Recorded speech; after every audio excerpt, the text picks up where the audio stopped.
the part 1 of our lesson 2, which is history of tourism. Kagahod sa ido, no? Sorry.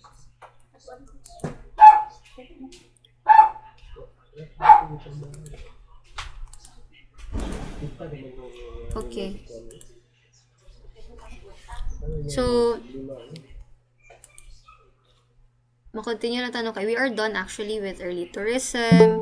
We are done with modern tourism and all. No, we stopped at travel patterns. So, we are done also with we are done with the origin of tourism in the Philippines. So, we will be discussing travel patterns. And then, after travel patterns, okay, this is where we stopped last time. Proceed naman ko sa history of hospitality industry and the pioneers in tourism and hospitality.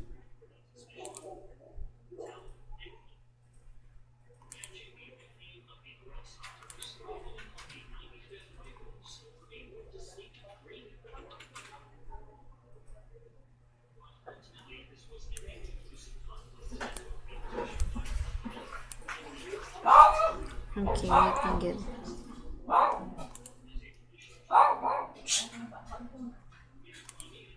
Kagahod sa mga ido, no? Okay, sorry. Arta sa international travel patterns. So, last time we discussed about the evolution of tourism starting from the early times, no, syempre sa time pa ni Noah, and then also sa time nga wherein merchants had to travel for barter, or there were a lot of pilgrims who traveled for religious reasons, down to modern times, and until also discussing the history of tourism in the Philippines, which started with colorum or unrecorded tourism activities down to its what it looks like until today. So let us now proceed to travel flow so that we can understand why DOT really wants to have tourists coming from Europe, most specifically in Germany, because most of the high-spending tourists there are coming from these continents or these countries. So, based on data, we could see that major travel flows occur between the US and Western Europe, and you could really trace it back to their income. Syempre, because Europe is a continent, no, US is a country. So, kaning country nga US and then the continent of Europe are major countries, mga powerhouse countries that ato sa ginatawag nga first world countries because of the reason nga they're very advanced in technology and even in yalang industrialization, no, very advanced compared to most countries. And because of this, no, a lot of people have more opportunities. More people have more opportunities to travel.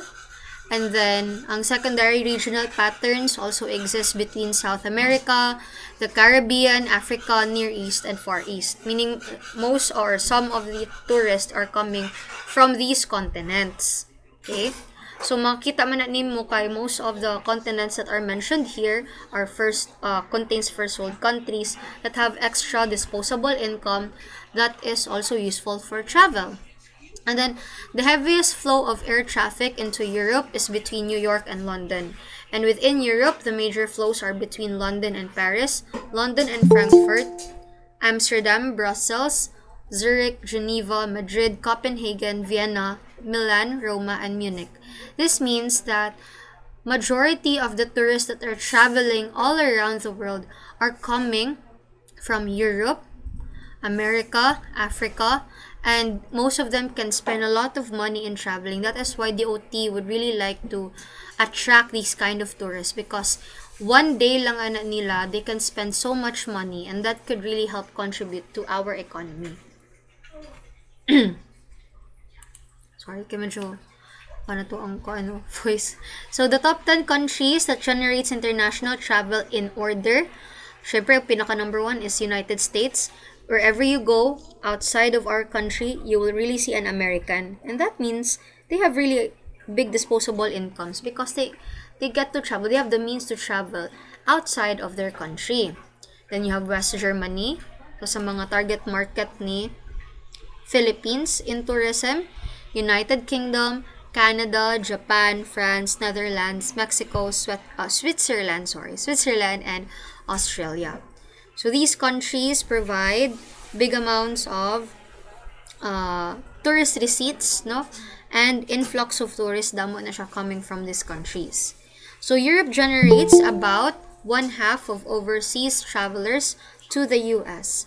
Travel between European countries, intracontinental travel, has been very popular. And this is one of the reasons for Europe's large share of the worldwide travel market.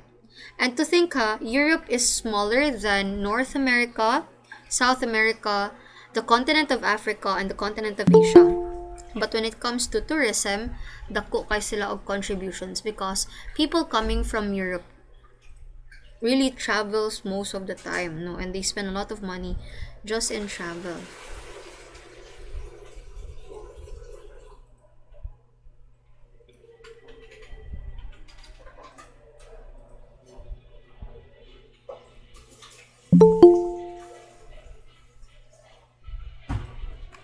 Okay, let us now proceed. So let us proceed to the factors that favor the growth of tourism. So these factors are one of the reasons why tourism and hospitality is a flourishing or thriving industry up until today. So these are just some of the few. Number one, rising disposable income for large sections of the population. So in general, more money means more travel. And that is what happened to Europe or US man. Makita man ninyo nga most of the travel flows or ang air traffic, no, or mga flights coming in and out per continent or per country, gagikan rin na siya sa Europe class. Because they have big or rising disposable income. And kanang mga disposable income are basically like an extra money na lang nimo. Like you've paid your bills, you've paid your mortgage, and then what is left is for your personal na lang. That is disposable income. So since dako man ilahang disposable income, that really actually gives them a reason to travel more. And the next is the growth in the number of retired persons who have the desire and energy to travel. So life expectancy is increasing because of the innovations of medicine. There are now fewer deaths, no, with vaccines also at hand, which results to more people traveling and retiring at an early age, no? Syempre, nagdaghan po ng benefits, daghan po opportunities for people to retire early and for them to travel. Number 3, increase in discretionary time. So that means shorter work weeks and longer vacations.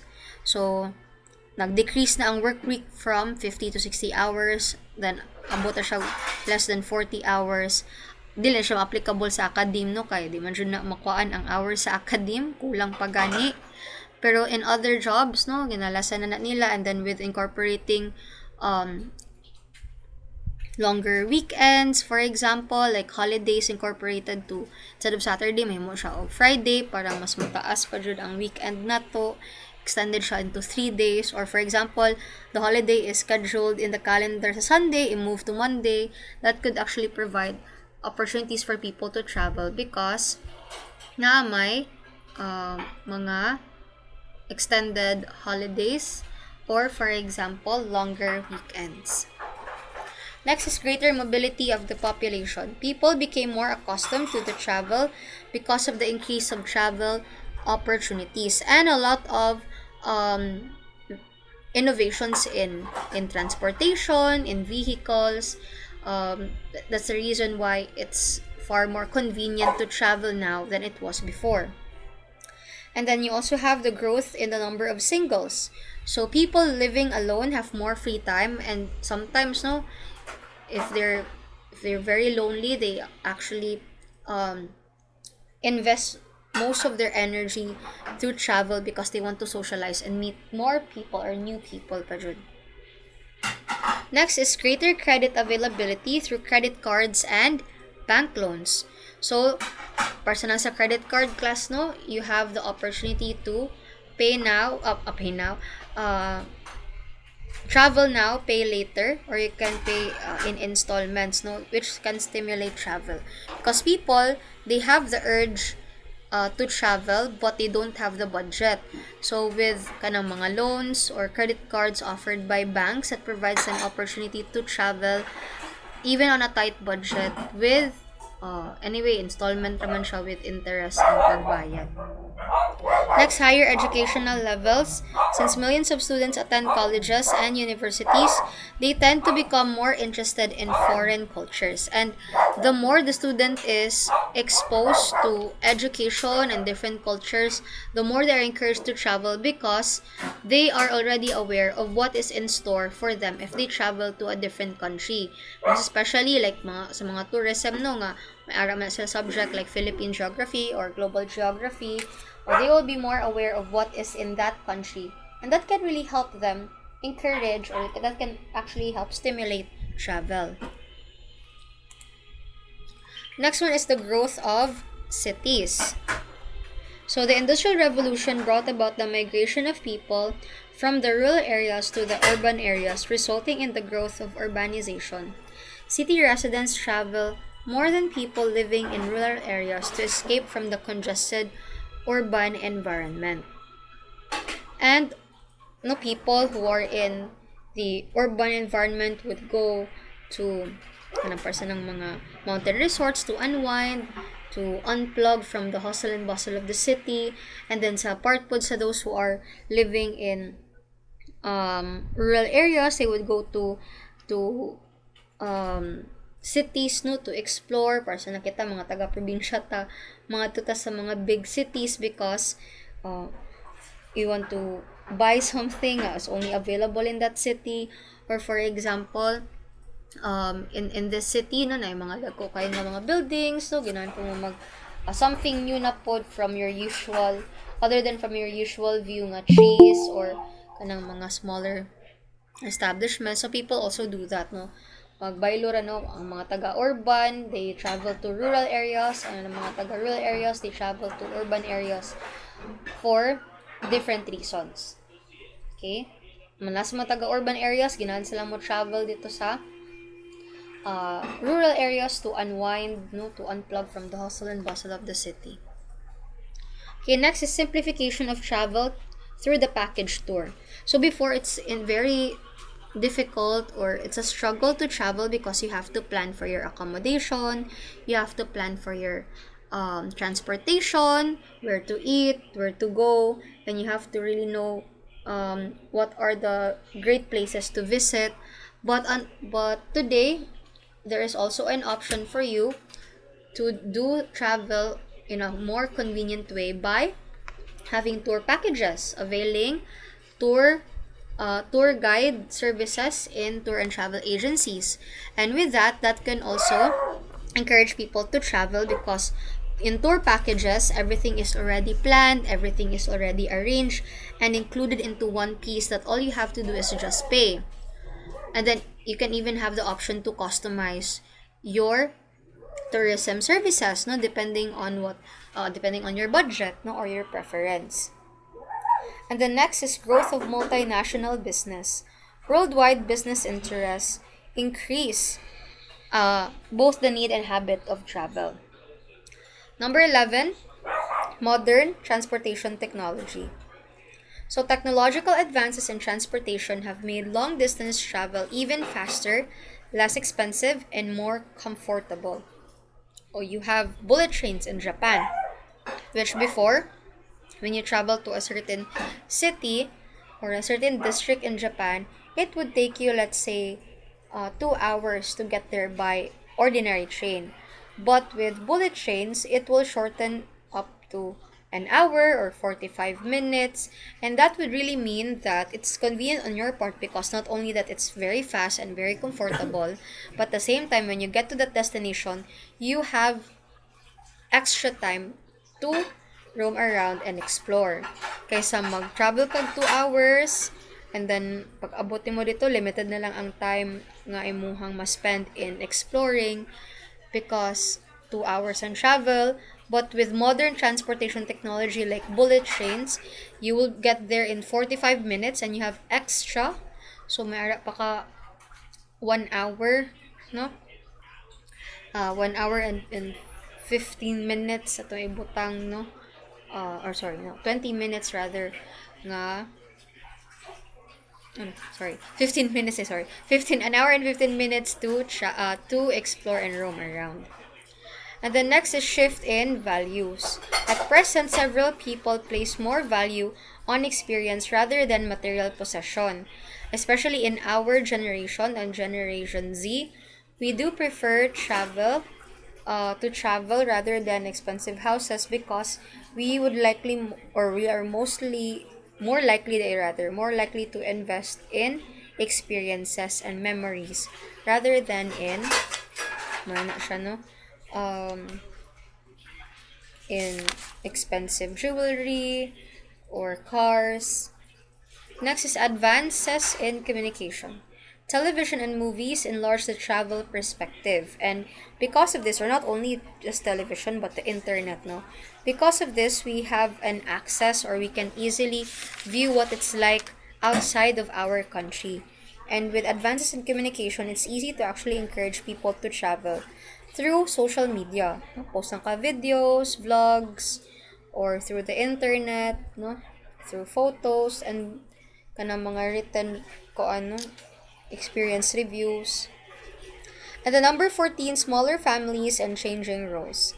So, people now really do not like to have children or kung ginahan man sila tapos sa duhara, and that could really encourage them to travel due to smaller na lang ang family or ang typical nuclear family. Instead nga tag 12 or 6 sila ka siblings, usa duha na lang, and then kung madako na sila, nanay more time ang parents to travel. Okay. So, this is the first part. The second part, this is the first part of our discussion. This is the history of tourism. This is in continuation of what we discussed from last week. Now, let us proceed to the history of hospitality. So, ato na siyang tapuson tanan so that we may be able to also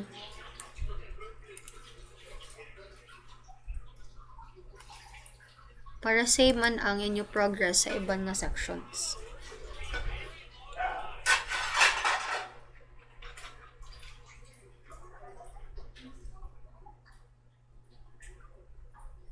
Okay, it's not the one. Let's wait for the first one. This is the last discussion. Sige lang, kahit this will not take long naman po.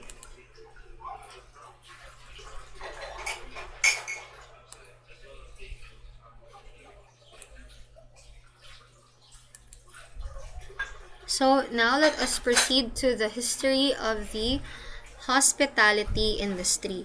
And just like the tourism industry class, the hospitality industry also encountered several evolutions for it to actually be like what it is now.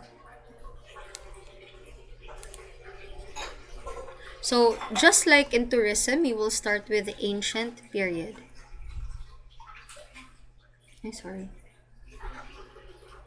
We will start first with the Sumerians.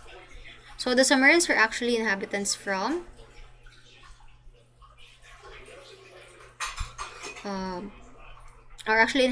Mesopotamia. And they were actually the first to develop a lot of things like writing, trade, barter, what else? Money, alcoholic beverage, and then eventually, ang kana pong mga taverns, which is a place where you get food and accommodation, especially for weary travelers who have no place to go. So, the recorded history of the hospitality industry began with the Sumerians.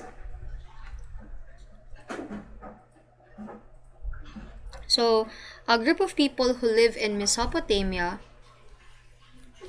near the Persian Gulf at about 4000 BC. Since much of this area was fertile, several Sumerians became prosperous, as well as skilled farmers and cattle breeders. And because they were very active, or let's say they're really thriving when it comes to agriculture, they were able to become self-sufficient.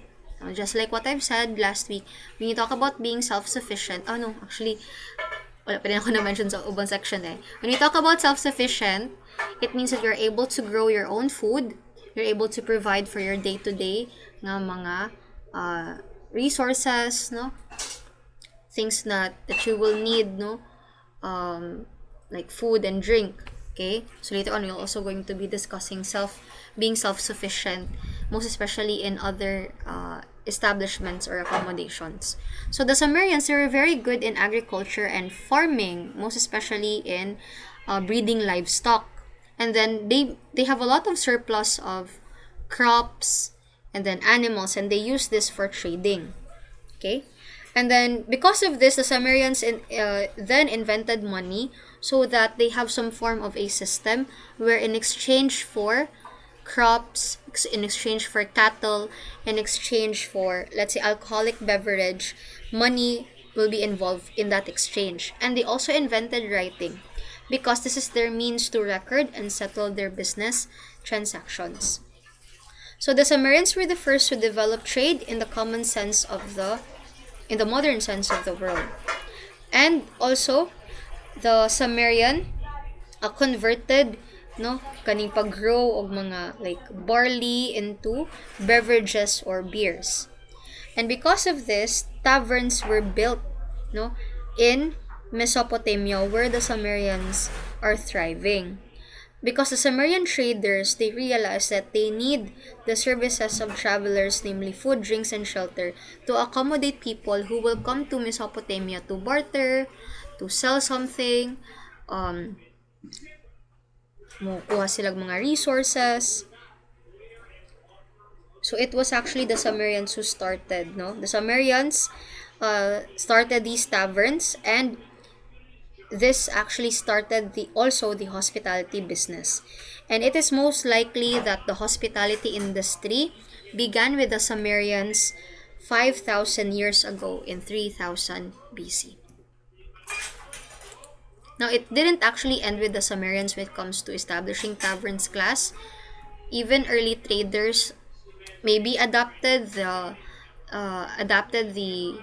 taverns of the Sumerians, because they were also setting up different caravanserais, or you could spell it as caravan, and then sumpayan mo lang og serai, Serai, and these are actually places where they can provide food and shelter to travelers. And early traders, they following the footsteps of the Sumerians, they also developed a considerable amount of trade, and they travel most of the time, like Persians, like in tourism, to barter, to sell things. Okay, and then let us proceed to the empires. So from 3200 BC to 476 AD, three significant empires flourished: the Egyptian, Greek, and Roman. This period is known to historians as the Empire Era. Each of these empires developed hospitality services for increasing numbers of travelers. And again, taverns did not just stop with the Sumerians or the early traders. People had something going on in their different civilizations. And because of this, and because of this, they had to set up taverns or inns, because these are just one way of providing accommodations for people to keep on coming in their empires or in their civilization. So basically, even though these following empires are maybe in competition with one another to extend their empires by conquering nearby towns and cities, but they were also still open to traders, merchants, pilgrims who will come into their city or who will come into their civilization to do barter, or usually business raman jud na siya, or religious activities ang purpose sa mga tao before. But with the Egyptians, it was not only just about barter and also business. So, ang mga Egyptians also had their famous pyramids or tombs for the pharaohs, which is a Egyptian term for a king, for the king in Egypt. And these pyramids, these architectural marvels, became a tourist attraction because many people traveled in long distances just to see these famous pyramids. And then not only that, people also traveled to attend religious festivals in Egypt. And because of this, the ancient Egyptians um, provided food service and lodging to the travelers. And it was the ancient Egyptians who first began the activity which we now call tourism and hospitality. So kung si Sumerians, hospitality industry, si Egyptian, both tourism and hospitality industry, because people are traveling to their place for sightseeing, for attending events like festivals, so it can be called events tourism, di ba? Kaya festival man ang ilahang intention, and also to stay in different accommodations to avail food and lodging. Next, we have the Greek Empire. Ancient Greek civilization began to develop about 1100 BC. It evolved in the form of independent city-states. The city-states were united by Philip of Macedonia in the middle of the 3rd century BC. His son Alexander the Great built an empire that surrounded the Mediterranean and extended as far as India.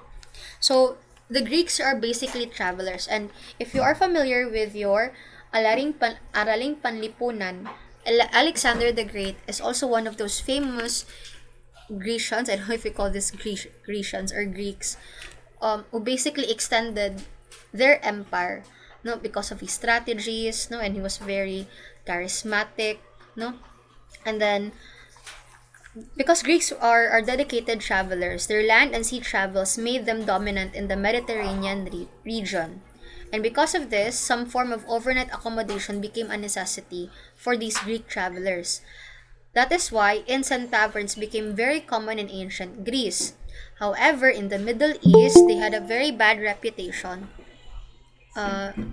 because most of the inns and lodging places in Middle East, which is part pa siya sa empire sa mga Greeks before, were engaged in more in criminal activities. But in contrast, no, to the inns and taverns, restaurants, on the other hand, in Greece, were often respected because they serve fine food, especially to those who are in the upper class. Let us now proceed to the Roman Empire. In 146 BC, after many years of conflict, Greece became a Roman protectorate. So they became under the empire of Rome, no, ang mga Greeks, no, or ang Greece in general. That is why oftentimes, no, like in their history, in their culture, and in their literature, you can find several parallels. Like in Greek mythology and Roman mythology, for example, there is really an identical parallel to this because, like, for example, you have Jupiter. You have Jupiter. Yung equivalent is Zeus sa Greek mythology. Sa Roman mythology, si Jupiter. And then si Juno, equivalent niya kay si Hera. May ano ba rin si Neptune sa Romans, iyahang equivalent sa Greek na mythology is si Poseidon, no, but their descriptions and kung sila nga klase nga god or goddess, it's just basically the same. Even the stories are the same, no.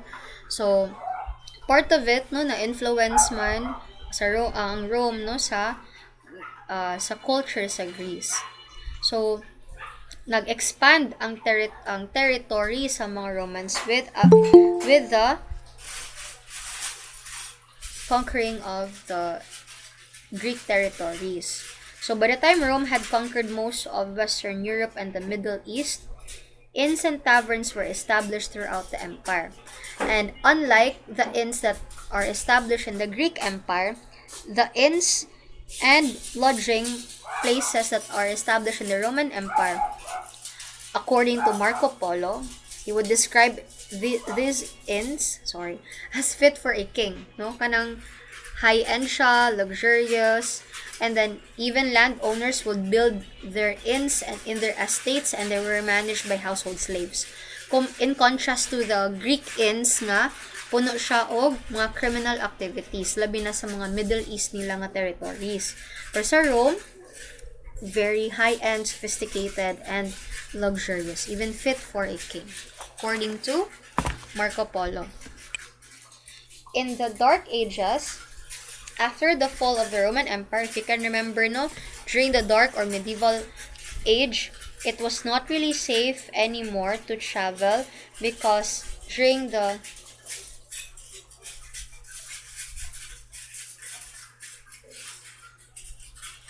wait lang for a while.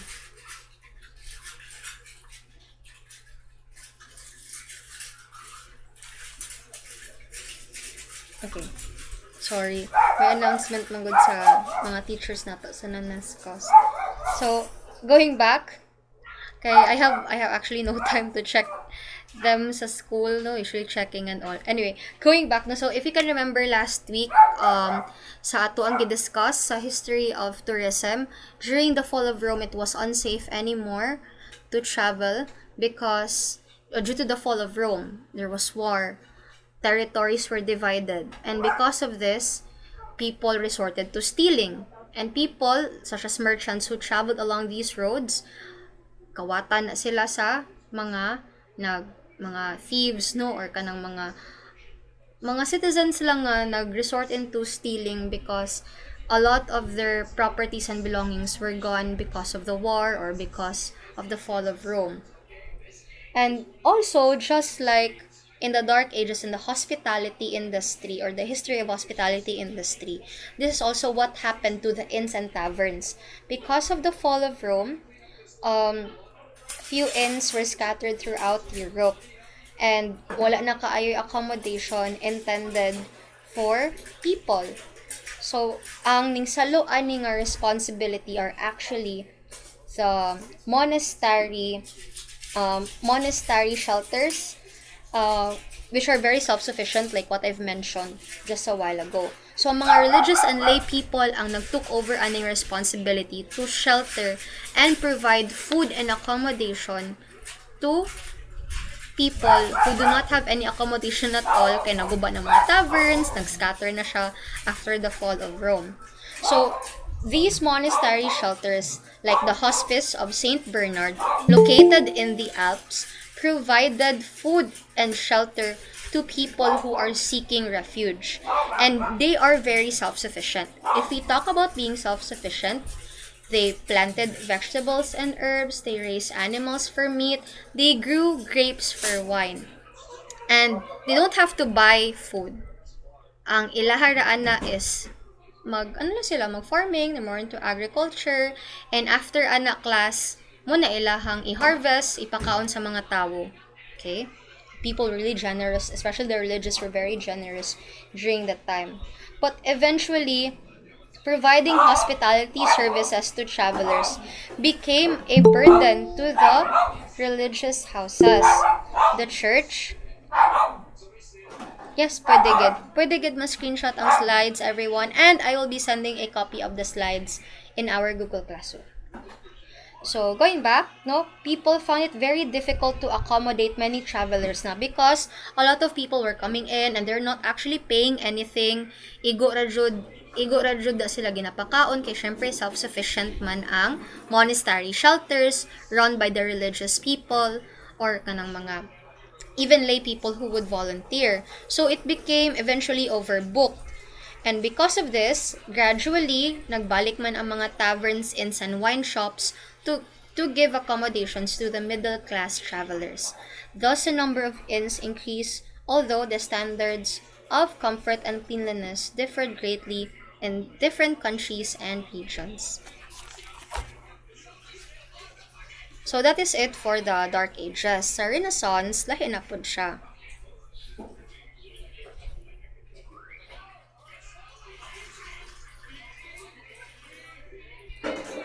So, ang sa Renaissance, dira na pud na siya. Di man kayo daghan kayo ang natabo sa Renaissance or damo ang natabo sa Renaissance class because in the Renaissance, di ba dira naman na siya ang katong education for travel nga nag establish or nag-thrive because the queen requested young people to travel all around Europe for them to serve the court of the queen. During the history of the hospitality industry, it was very different. Kung kato siya sa tourism, ning prosper, ning thrive ang travel, ang hospitality industry during the Renaissance, few ra ang mga restaurants or dining establishments. There were taverns, yes, no, pubs and inns, but none of these taverns serve food. And they were generally avoided by upper classes who dined and entertained in their homes. And in this era class, no, table manners were also established. There were already rules on how to eat food properly, how to serve food properly, and they also established nga it is unpleasant. I don't know if it's it's annoying or it's unsanitary to put food on the plate using fingers because during this time na-establish na ang mga table manners. And for them also, burping at the dinner table was considered unacceptable. And it was early as the Renaissance era ha, nga until karon we are still practicing some of it, we are still practicing up until this day. Kay usually as Filipinos, di ba, sa ganun, sa nami kay pagkaon, nami manikinamot, labi na kong bulad, kamatis, yun, napadyoy ka ng koan, sibuyas, patis, or suka, why no ga, panggutom na ang mga people.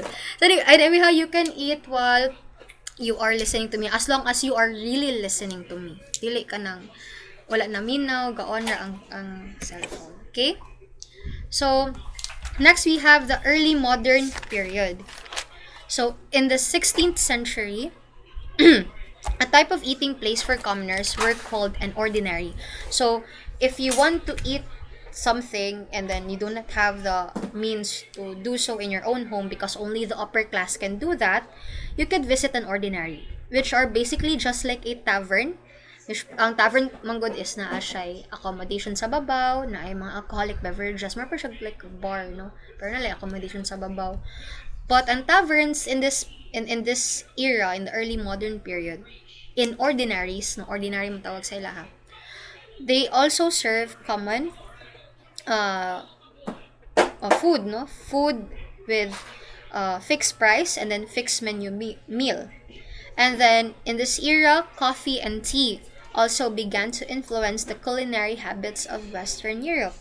Tea developed slower than coffee as a common beverage, and it became widespread in England. And during the next century, coffee houses were built all over Europe. Like examples of that is the famous cafe in Venice, no? Florian, ang name, on Piazza San Marco. And then also the first English coffee house was in St. Michael's Alley, which was in London in 1652. So daghan na kayo all around Europe, no?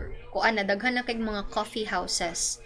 Mabito na sa Paris class, no? Sige asa ka daghan kay mga cafes, daghan og kanang kasi mga bistros or kanang mga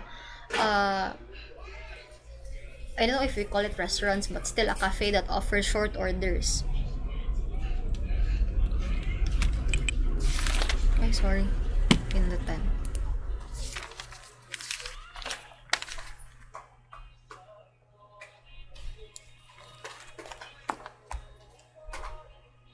Okay, so other than that, no, let me just admit your classmate, okay? So, other than that, no, restaurants were also established during this time. So, the food service became an element of the hospitality industry, most especially in France, no? A man in France operated a small business, and then first they sold soups, no? Sabaw pa lang, and broth, mo pa lang nilang gina-serve. And then, kaning mga establishments, they're not exactly taverns, but these are just like establishments that offer soups and broth, sabaw-sabaw lang ilang ginabaligya. They call this as restaurants, or in French, the word restaurant means restoratives. because the soup and broth nga ilang ginabaligya or ilang ginasell in France during the modern era has the ability to restore energy to those who are tired and weak. Most especially since Europe is very cold, no? And France is found in Europe. So, muna siya nga, ginatawag na siya og restaurant. The word restaurant, as what we know today, is a French word for restoratives. Mabitaw na siya class nga, makadungog taog. Restaurateur, hotelier, mise en place, hors d'oeuvres, because the hospitality industry is just basically fond of French words. And most of the hospitality services thrive and flourish, or even maybe started in Europe. So, ang restaurant started in Europe, specifically in France, because they called it restaurants, or a French word meaning restoratives. Kaya the food or the soup that they are offering has the ability to restore the energy of people. Syempre, basta mugnawan ka, no? Especially karon, no? Very cold, rainy. Diba, mangita man ta hot soup, no? Para at least masudlan ato tiyan at the same time to energize us. So, those are actually very rampant during the time, a modern era. Early modern, not exactly modern, but early modern era. And then also, kanang mga cafes like what we know today, diba? When we think of the word cafe, it's just a small establishment, or kung dako maganin siya, but they offer mostly coffee, tea, pastries, or mga short orders. Dili siya very like heavy meals na jud, diba? So, ang cafes were also established by French people, no? Cafe is a French word for coffee. And these cafes were the French equivalent of the English coffee houses that provides here in San Carlos, among famous coffee house diri is ang Titing. So kapihan diri. Sige asa ka kapihan naman siya nato ang pangita, no? Kay syempre if medyo sleepy na, mura dyan na siya ang atong only means to avoid sleeping. Let us now proceed to the industrial era. So, the Industrial Revolution, which dates back from the mid-1700s, started in England. The developments of railroad networks, first in England, then in other countries, had a greater effect on the hospitality industry than any other development since the fall of the Roman Empire. And if you can still remember what I have already discussed from last week in the history of tourism, people began to shift from agriculture and farming as their main source of income. Nag-move na sila to industrial, which is more on machines, steam-powered engines like steamboats and steam-powered trains, steamships, and then also like mga factories, no? Building infrastructures, muna na siya ang sa industrial era. And because in this era, there is already an establishment of railroad stations, so these railroad stations became excellent locations for new hospitality businesses, especially in England and in other countries. So, since damo man nga mga tao, di ba, nag-shift ko ito, iligay nun. So, there were a lot of people actually traveling now because it's far more convenient to travel because of trains, no? Kaya before, people would just travel by horse or by foot or by carriage. And yeah, it would take them a very long time to get to their destination, and then at the same time, it would be kung ano kanang murag inconvenient na kay kapoy naman syempre. So with the introduction of trains, you can transport not only cargo but even huge numbers of people in just a short amount of time. And because of this, since people traveled a lot, entrepreneurs or businessmen decided to take this opportunity and to capitalize the influx of tourists coming in their place. So kita nila nga damo man tourists or mga people traveling from outside of their city, they establish accommodation such as hotels or cafes or even restaurants near this railroad train stations in order for people to be really encouraged to book or avail their services. Examples of this is the Charing Cross Hotel, the Pancras Hotel in London, and the Queen's Hotel in Birmingham. And in the United States, you have the Biltmore Hotel and the Commodore Hotel, which is found in New York City and is built near the Grand Central Station. Even waterfront near sa airport dito sa Mactan, the reason why it's adjacent or just near to the airport, because when people, especially mga weary travelers coming from their flights, late flights, instead of traveling pa sa syudad mismo sa Cebu, they will just go atbang na lang, no? Malabang na lang sila, mo na lang na siya, check-in na lang dayon sila sa waterfront. Okay? It's convenient on the part of the tourist coming from their very late flight. Arrive siya midnight na siguro or early morning. Instead nga mabiyahe pa siya, no, makasleep pa siya sa taxi. So, no, malabang na lang siya. Cross lang siya sa road, amo na siya ang hotel. Umapo na siyang ginabuhat sa mga hotels during the industrial era. Let us now proceed to the modern period. So, in the 19th century, in the modern period, you have the 19th century and the 20th century, just like in the history in tourism. So, in the last quarter of the 19th century, public dining was not popular. Many hotels were constructed without dining facilities. So, people, they don't have restaurants during this time. This is what I'm also doing, Ma'am Pod, no? If when I travel alone, I also do this one. So, hotel guests would just go up to their room and then they eat their meals in their rooms. And then later on, hotels decided to establish restaurants or dining areas in their hotel. And one of these hotels who established this is the Albemarle Hotel. Okay, so next, we have the 20th century. So in 1921, Walter Anderson and Billy Ingraham began the White Castle hamburger chains. The name White Castle was chosen because white stood for purity and castle for strength.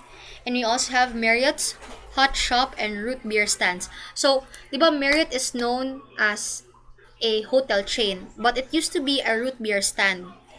Okay? And it's not until later that J. Willard Marriott, with his efforts, later on we will be talking about him again in the pioneers of hospitality and tourism. So, through his efforts, nahimo na siya og multi-billion hotel chain.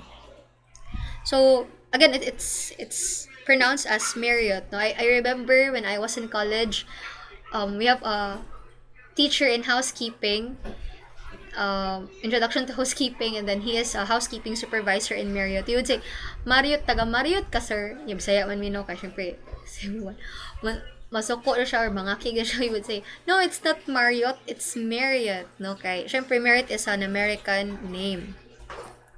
Sige lang kayo, we will be encountering him in our next discussion. And speaking of which, since this is the end of our discussion in the history of hospitality, let us now proceed to the last part. Don't worry, this will not really take that long. The next part, syempre, are the pioneers in the hospitality and tourism industry. And there are actually a lot of people who contributed to the tourism and hospitality industry. But, I will just be naming katurang mga highly successful na jud and dako na ilang na contribute to our industry. So there are several outstanding individuals who've made a significant contribution to the growth and development of the tourism and hospitality industry. They are Caesar Ritz, Ellsworth Milton Statler, Conrad Hilton, Thomas Cook, Howard Deering Johnson, J. Willard Marriott, Ray Kroc, Isidore Sharp, and Ruth Fertel. We'll get to know them one by one. We will start first with Caesar Ritz. So Caesar Ritz became the general manager of the Savoy Hotel in London, one of the most famous and luxurious hotels in the world. He made the hotel a cultural center for high society. The Ritz is synonymous with refined, elegant hotels and service, And at present, the Ritz-Carlton hotels bear his name. Now, if you know Savoy Hotel in London, may kag Savoy class, high-end, dili basta-basta, luxurious yung kaayo, no? Pinaka-class dyan na siya sa tanan. And because Caesar Ritz became the general manager of the Savoy Hotel for several years, and he was one of the people who made the hotel a cultural center for high society, meaning people from the upper class would come there because it's like a normal meeting place for them na. When it was his time to also establish his own, let's say, hotel chain of hotels, he took what he learned and also experienced in Savoy and adapted it to the Ritz-Carlton hotels. That is why Ritz-Carlton is one of the leading hotels that can provide high quality and customized service. And when we talk about high quality customized service class, dili na siya basta-basta. High quality na gani, customized pa jud, no? Meaning according to your preferences and to your needs. And Ritz-Carlton actually stands by murag sa ilaha na siya nga motto na we take care of ladies and gentlemen so that they can also take care of the ladies and gentlemen. Confusing, I know, but to explain it simply, they will take care of their employees like ladies and gentlemen so that their employees could also treat their customers as ladies and gentlemen. Or in other na pod, no? Other na pod nga simplified explanation. If we take good care of our employees will also take good care of our customers.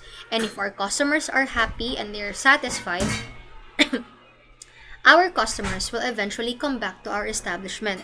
So you invest and you take care of both of your internal and external customers. Your internal customers are basically your employees, and then your external customers are your customers, no? Mga guests, mga tourists. Actually, same man po na sila with Marriott hotels, no? Next, we have Ellsworth Milton Statler. So, if si Caesar Ritz, more siya on luxury, high-end. Si Ellsworth Milton Statler, considered to be the premier hotel man of all time.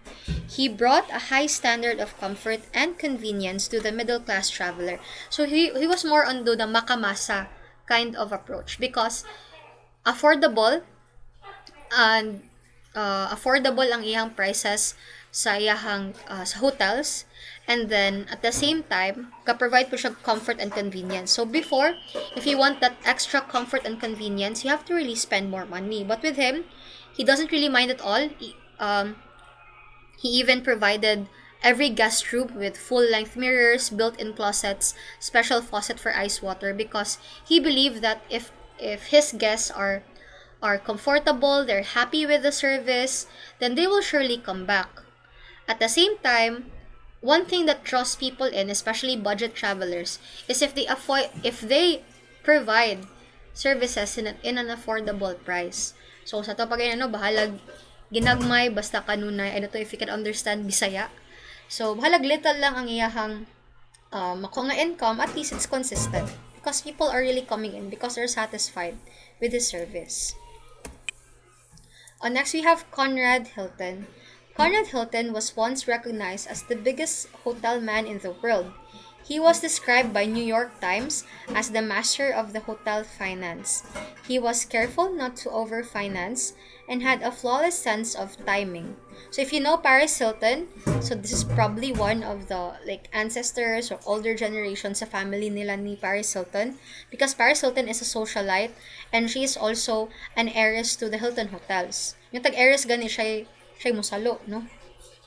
So, master of hotel finance si Conrad Hilton because he does not want to overfinance. He doesn't want to overspend his money. He wants to make sure that the money that he is spending, mas dako pod ang money coming in or lang income kaysa silang mga nagasto. In 1954, he also formed his first major chain of American hotels, and he wanted them to follow standard operating procedures or SOPs. And these standard operating procedures class provides hotels like a guideline to provide in order to provide high quality service. Next, we have Thomas Cook. If you are still um, familiar, or if you're still aware, or if you can still remember, rather, if you can still remember our discussion from last week, Thomas Cook is the first travel organizer and the father of travel agency. So Thomas Cook is recognized as the first professional travel agent. He was the founder of the world's first travel agency. He is credited for making world travel possible for the middle class. The phrase Cook's tour is still used at present to refer to a tour that goes to many places and stops briefly at each place. And again, no, just like kay Ellsworth Milton Statler, he wanted to provide affordable travel to tourists. Diba, remember, 1 shilling ra bang ito yahang fare nga gi-request from Leicester to Loughborough. And with this, that encouraged a lot of people to travel. And kanang cook tour gani class, para na sa mga budget travelers nga kuan lang, no, avail lang silang excursion, meaning you will not make an overnight stay. So limited ra jud ang time nimo kay since dili man overnight imong pagstay, you have to visit these places in a limited time. So 5 minutes lang, 10 minutes lang, or 20 minutes in that place, balik na pud ka, transfer na pud to another location. Next, we have Howard Deering Johnson. Howard Deering Johnson was the pioneer of brand leveraging. He was one of the first to introduce franchising in 1930s. At present, Howard Johnson is one of the famous names in the restaurant and hotel business. The next, again, no, we already mentioned J. Willard Marriott, so we are now also going to discuss his background. So J. Willard Marriott founded the Marriott Corporation, which continues to be an important asset of the hospitality industry. Before in Cebu na sila no kanang mga business hotels, but a business hotel in Cebu, but now I think it's already been acquired by Seda. Pero in Iloilo dako nila hang Marriott Hotel, ito na sila yung mga Marriott Courtyard, business hotels, depende na kung sa mga klase, basta lain-lain klase sa Marriott hotels. And then again, no, Willard Marriott began with a root beer stand. Imagine, no? And then with his hard work, no, with his dedication to his job, and with his goal, he transformed that root beer stand into a multi-billion-dollar industry. So just like kay Ritz-Carlton, ang uban nga Marriott hotels also takes good care of their employees so that their employees can also take good care of their customers. Next, we have Ray Kroc. Ray Kroc has been the most financially successful of all hospitality entrepreneurs.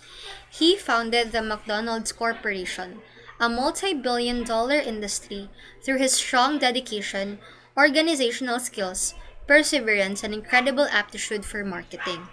So, he also developed several operational guidelines such as quality, service, cleanliness, and value, or the QSCNV, and his motto is never be an idle moment, which was also incorporated into the business. When we talk about not being idle, meaning you have to do something productive for yourself. But take note, even gani resting is also a productive move, especially if you want to recharge, for you to be able to start another task. Kaya di mo na pwede mo kinatag productive all the time. You need also to have time to rest, recuperate, and recharge so that you may be able to also function and as well as do the necessary things that you will need to do sa sunod na pod nga mga adlaw. Diba? Paos na ang person. So, next one is Isadore Sharp. Isadore Sharp is a first-generation Canadian.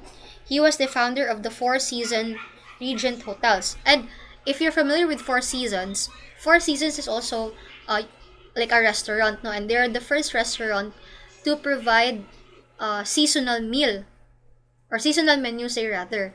Na sila summer menu, na sila spring, winter, fall menu, no? Di ba na mga places sa Philippines kay kung may atuwa summer and rainy days raman na atuwa, no? So The success of the Four Seasons Regent hotels is largely due to the drive, determination, and personal taste of Isadore Sharp. And last but not the least, Ruth Fertel.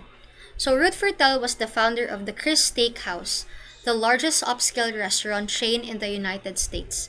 So 59 operations or 59 steakhouses ang ilahang na-establish, no? 54 are in the US and Puerto Rico, and 5 internationally, which is outside of North America and South America.